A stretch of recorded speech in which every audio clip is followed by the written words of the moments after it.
Bienvenue à vous dans cette nouvelle vidéo d'actualité auto, celle du dimanche 18 janvier 2026. Aujourd'hui on va parler de Dacia et de ses patrons qui essaient d'expliquer pourquoi les voitures sont aussi chères et pourquoi ça va continuer d'augmenter. Sur une autre actu, mais sur un sujet un petit peu lié, on parlera du groupe Stellantis qui avertit que si rien ne change très vite en Europe, on risque de voir l'industrie automobile européenne mourir en quelques années à peine. Nous parlerons également de Mercedes pour un tout autre sujet, puisque même si la marque à l'étoile a vécu une plutôt mauvaise année 2025, elle a vu les ventes de certains de ses modèles les plus chers, les plus luxueux exploser. On parlera également un petit peu de Audi qui vient de publier son bilan 2025 qui est malheureusement pas très bon. On expliquera un petit peu le pourquoi du comment et puis on terminera par une nouvelle étude qui vient de sortir et qui montre que 20% des Français ont repoussé volontairement leur achat de voiture en 2025. On essaiera d'expliquer un petit peu le pourquoi du comment là aussi et d'ailleurs n'hésitez pas à vous prononcer là-dessus en commentaire. Est-ce que vous faites partie de ces Français qui ont choisi volontairement de repousser leur achat de voiture neuve en 2025 et si oui, quelles en sont les raisons? J'espère en tout cas que les sujets que je vous ai choisis pour cette vidéo vous intéresseront. Si c'est le cas, je compte sur vous comme d'habitude pour le montrer en laissant un like, en boostant cette vidéo et en vous abonnant pour les prochaines.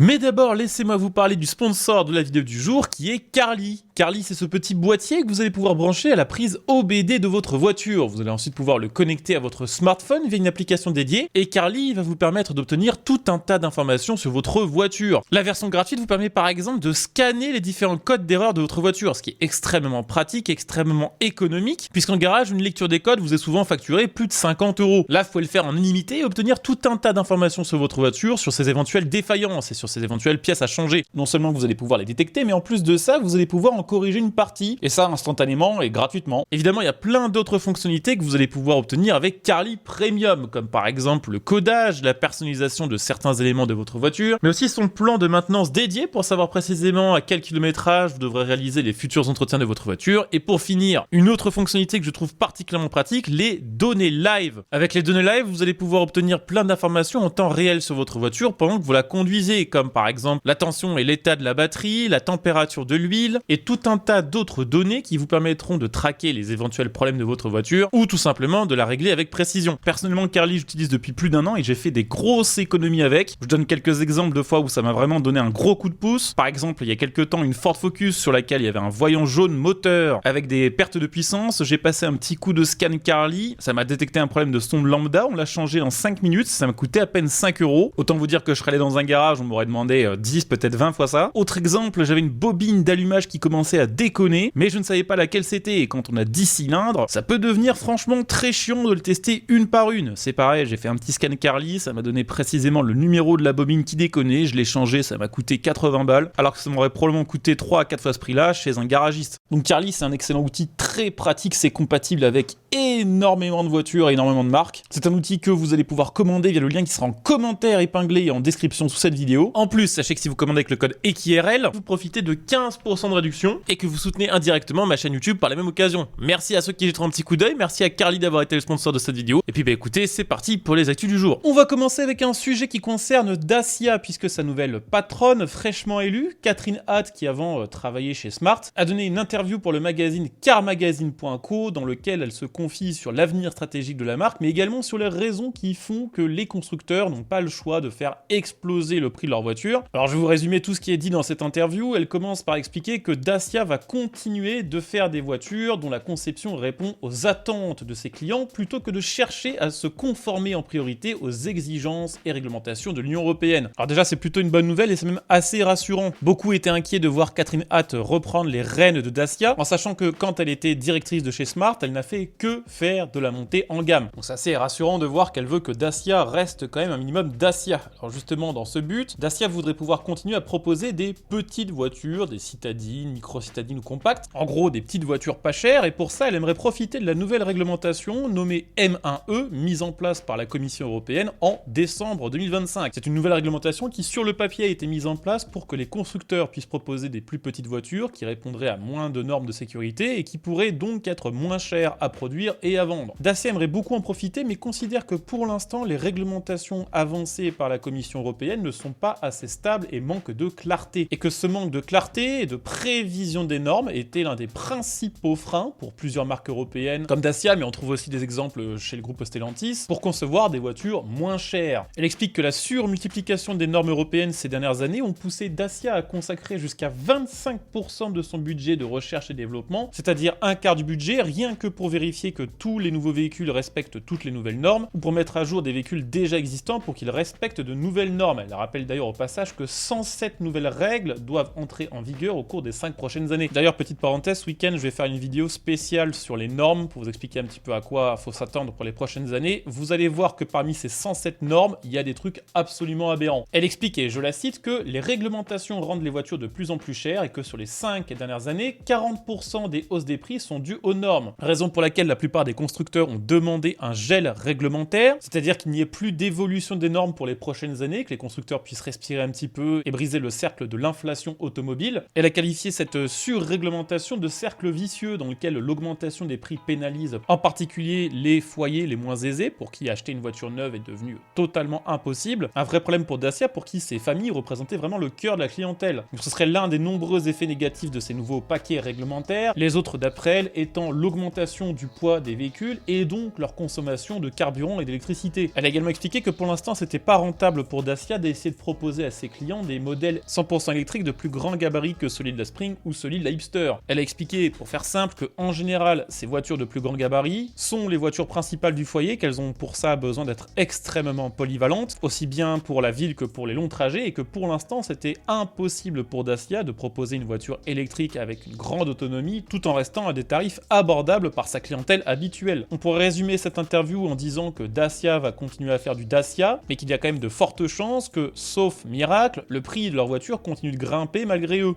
Sachez que Dacia n'est évidemment pas la seule marque à se plaindre de cette surréglementation et de la façon dont la Commission européenne gère l'automobile. On a eu Emmanuel Capellano, c'est le directeur de Stellantis Europe, qui a donné il y a quelques jours un nouvel interview expliquant que la situation était particulièrement critique pour la quasi-intégralité des constructeurs européens et que, je le cite, sans intervention rapide, nous nous dirigeons vers une crise profonde. Alors la crise, elle est déjà là, elle va pas partir du jour au lendemain. Ce qui est par contre assez inquiétant, c'est que d'après lui et d'après la direction générale du groupe Stellantis, le point de rupture ne se situera pas en 2035 avec la fin du thermique, mais bien avant, probablement entre 2028 ou 2029, où la plupart des constructeurs européens se retrouveraient en grave difficulté industrielle et financière. C'est dans pas si longtemps, 2 à 3 ans, et c'est des projections qui semblent pas irréalistes, d'après lui, mais pas que, c'est ce que disent la plupart des chefs de grands groupes ou de grandes marques. Le problème, c'est les objectifs de réduction des émissions de CO2 qui sont déconnectés des réalités industrielles. Selon lui, l'industrie automobile européenne a déjà perdu près de 3 millions de véhicules en capacité de production par rapport à l'ère pré-Covid, faute de pouvoir suivre le rythme imposé par la réglementation. Et si on l'écoute, le fossé entre les objectifs et la réalité du terrain ne vont cesser d'augmenter ces prochaines années, puisque les constructeurs vont devoir, en plus de vendre leurs voitures normales, combler une partie du déficit de voitures électriques non vendues l'année d'avant. Reste à voir si Bruxelles va prendre enfin la mesure de ces avertissements qui sont très nombreux et qui se sont vraiment multipliés depuis un an, ou si elle va poursuivre sur sa trajectoire européenne et achever d'ici quelques années des dizaines de marques.